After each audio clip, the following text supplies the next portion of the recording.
I was the unwanted child in my own home. While my parents praised my younger brother like he was a king, I was treated like a servant. When relatives visited, my mother would brag, "Look at my son, he's so talented." But when it came to me, she only complained. "She can't do anything right."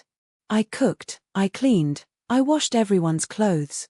And yet, nothing was ever enough. My brother, he didn't lift a finger.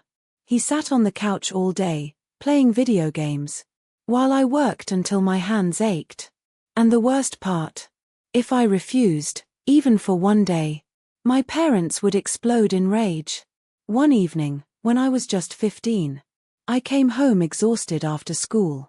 My mother shoved a dirty basket of laundry at me and said, "Wash these before you even think about eating."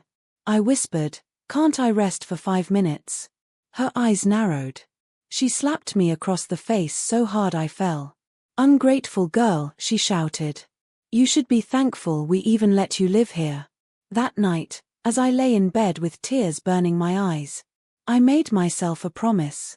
One day, they would regret every single thing they did to me. As the years passed, things only got worse. When I was 16, my father lost his job. Instead of supporting each other as a family, my parents dumped all the pressure on me. Cook 3 meals a day. Clean the house spotless. Take care of your brother's homework.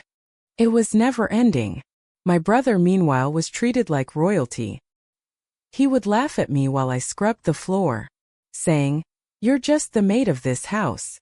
And if I dared to talk back, he would tell my parents, and they would punish me even harder. One day, I accidentally burned a piece of toast. Just toast. My mother grabbed the hot pan and pressed it against my arm. The pain was unbearable. I screamed, but she just sneered and said, "Maybe now you'll learn." My father didn't stop her. He just sat there and said, "Pain teaches trash faster than love ever could." Those words carved themselves into my heart. I was their daughter, their blood, but they treated me like dirt. At school, I pretended everything was fine, but deep down I was crumbling. My classmates had no idea that the quiet girl in the corner went home to a nightmare every night. By the time I turned 17, I had become numb. Their insults, their punishments, I absorbed them all in silence. But inside me, something was changing. My anger was no longer just sadness. It was fuel. I started keeping a secret notebook. Every cruel thing they said, every scar they gave me, every proof of their favoritism. Page after page, I wrote it all down.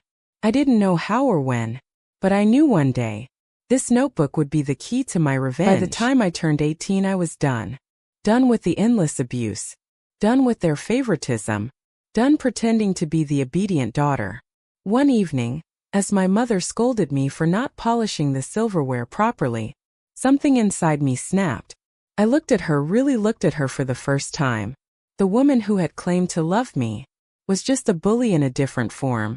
And my father, he was worse than I thought. Not a protector, not a parent, just a man who allowed cruelty to thrive in his own home. I realized then, if I wanted justice, I had to take it myself. The first step was patience. I couldn't rush this. I had to plan. Over the next few weeks, I quietly observed them. I noted their weaknesses, their habits, and their secrets. My mother loved showing off to relatives. She bragged about money she didn't really have. And she loved gossiping about my failures. My father trusted my mother blindly, believing she could never lie to him. Perfect. I began small. Little things to make them doubt themselves. I misplaced important documents. I accidentally deleted their online payments. I told subtle lies that made them argue in front of the neighbors. Every fight, every mistake, every panic. I recorded it all. Hidden cameras, voice recorders, everything. But the real plan, the plan that would make them regret every cruel thing they did, was yet to come. It involved a family gathering. Relatives would be present, and my parents would be the stars of their own humiliation. I spent days preparing. Emails, messages, photographs, all the evidence of their favoritism, abuse, and lies. I practiced my calm, polite voice. I rehearsed every word I would say, making sure it sounded innocent, while cutting them to the bone. I wasn't just going to confront them, I was going to expose them for everyone to see. And when the moment came, they wouldn't even know it was me who orchestrated it. The day finally came. A large family gathering at our home. Relatives from both sides, old friends, neighbors. My parents were in their element, showing off, bragging, laughing, completely unaware of what was coming.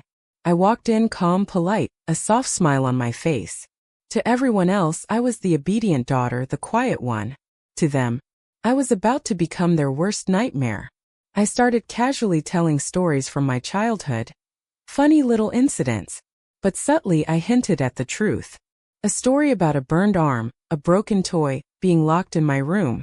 And I watched their faces twitch as recognition dawned. Then I began distributing copies of my notebook. Every insult, every abuse, every humiliation I endured, laid bare for everyone to read. The whispers grew into murmurs. The murmurs grew into gasps. My mother's face turned pale. My father's jaw tightened, his eyes darting nervously. I pressed play on a small recorder I had hidden under the table. Her voice, his voice, admitting cruelty, favoritism, blame. The evidence was undeniable. Relatives who had once praised them now looked at them in shock. Friends shook their heads. Even my brother, who had laughed at me for years, couldn't meet my eyes. My parents tried to speak, to defend themselves, but the words fell flat. Every excuse, every denial, shattered in front of everyone. And just like that, the power shifted. I was no longer the victim. I was the one holding the truth, the one who had waited, planned, and acted. From that day on, everything changed. My parents could no longer treat me like dirt. Relatives started seeing the reality of their household. My brother, too, learned that cruelty had consequences. I didn't gloat. I didn't yell. I simply smiled. Because revenge isn't about anger. It's about justice. It's about reclaiming your life and refusing to let anyone make you feel worthless. And as I finally walked through my home, a place that had once been a prison, I felt something I had never felt before.